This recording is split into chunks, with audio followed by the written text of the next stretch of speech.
Hello, and thank you for joining us on this busy Tuesday evening. I'm Kachejian. Coming up, a demonstration in Venezuela in support of Alex Saab, Amazon is on thin ice with Congress, and a look at your week's weather. All this and more as PS News starts right now.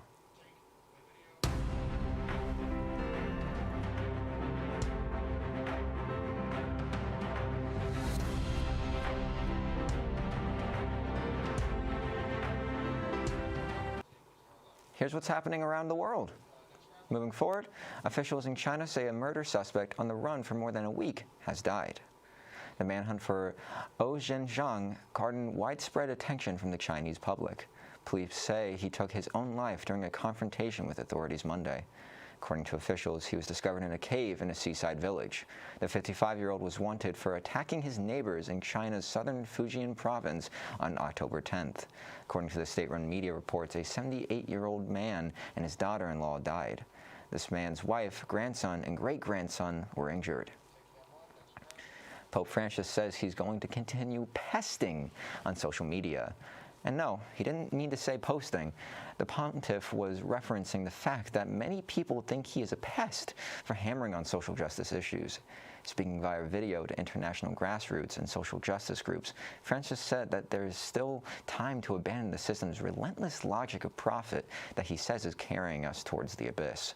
Issues is he is passionate about, including pharmaceutical companies releasing patents, banks canceling debt for poor countries, industries to stop polluting the environment, and arms manufacturers to stop trafficking weapons. Supporters of Colombian businessman Alex Saab held a demonstration against his extradition to the U.S. Sunday in Caracas, Venezuela. Saab is an alleged financier to embattled Venezuelan President Nicolas Maduro.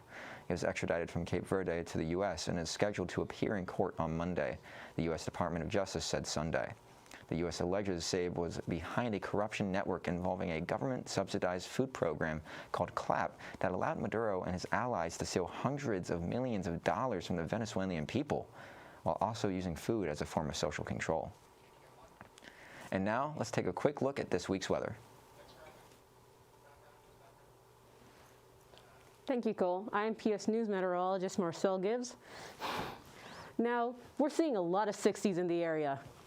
With Owlhead, 61 and 63 seems to be all across the board with Vermontville, Dannemora, and Plattsburgh itself. 65 with Au Sable, and Elvin City with the 61, and Wilson with the 64. Let's take a look at your 5-day forecast. Now we're seeing a bit of a cloudy week this week and a lot of 60s and 50s. So Wednesday, we were cloudy and sunny. And then tomorrow we see no, that's not tomorrow. Day after, we're seeing clouds and a lot of rain, 67. And then Friday, Saturday, Sunday with our 50s and in the 3s, 54, 55, 51. And 51 as well, with Saturday being a little bit of sun and Sunday just being cloudy in general. Thank you, and back to the desk. Thank you, Marcel. That's all for weather today. We will take a short break, and when we come back, we will take a look at the news around the nation. Fitty Sports has been serving its communities, local high schools, youth commissions, clubs, and other businesses since 1984. We specialize in trophies, screen printing, sporting goods, embroidery, office apparel, uniforms, hats, t-shirts, and more. Regardless of the size of your project, you will have the full participation and dedication of our design team. No job is too big or too small, keeping you involved every step of the way so that your vision is our design. Stop into Finney Sports or call us to see what we can do for you. And welcome back. Here's today's national news. General Colin Powell, former U.S. Secretary of State and Chairman of the Joint Chiefs of Staff, has died. Powell's family says he passed away early Monday due to complications from COVID-19.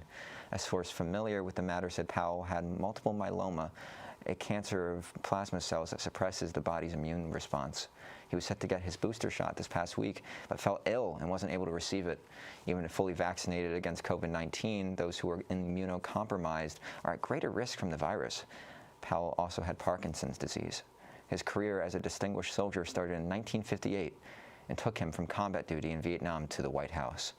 In 1987, he became the first black national security advisor for President Ronald Reagan. He then served as the youngest and first black chairman of the Joint Chiefs of Staff under President George H.W. Bush. that would lead to his highest position as the first black U.S. Secretary of State under George W. Bush. Colin Powell was 84 years old. Trouble could be on the horizon for Amazon. A group of lawmakers has a warning for Amazon after they say top executives, including former CEO Jeff Bezos, may have misled or even lied to Congress about the company's business practices. Members of the House Judiciary Committee Antitrust Subcommittee say they are giving Amazon a final opportunity to provide exculpatory evidence to corroborate the previous testimony and statements on behalf of Amazon to the committee.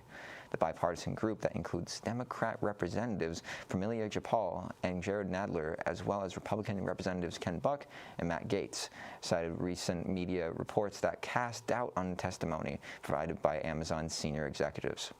The testimony was about how the company uses its vast influence to help its own brands. Amazon executives have previously told lawmakers that it doesn't use the data of individual third-party sellers to inform the development of its own private brand products. The White House has a new plan to combat pollution from widely used forever chemicals. Per- and polyfluoroalkyl substances, or PFAS, can cause severe health problems and linger in the environment after being released. The Environmental Protection Agency is launching a roadmap to research, restrict, and remediate harmful PFAS. The actions include a new national testing strategy, a proposal to designate certain PFAS as hazardous substances under existing law, and actions to broaden and accelerate cleanup.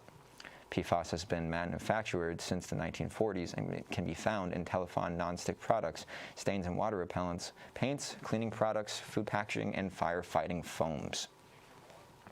The Justice Department is asking the Supreme Court to block a Texas law that bars most abortion after 6 weeks of pregnancy while legal challenges play out. The DOJ made the formal request in an emergency application Monday. According to the department, the law is, quote, clearly unconstitutional. The DOJ says letting it stay in effect would perpetuate the ongoing irreparable injury to thousands of Texas women.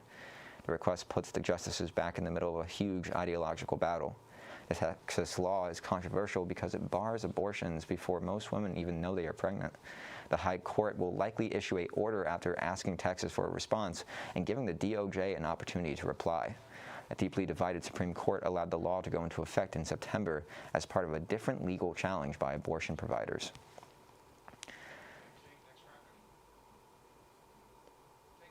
Unfortunately, that's all the time we have for tonight. Whether you're watching from home or on the go, you can find PS News online at PS Newsroom on social media. Have a good night, Plattsburgh.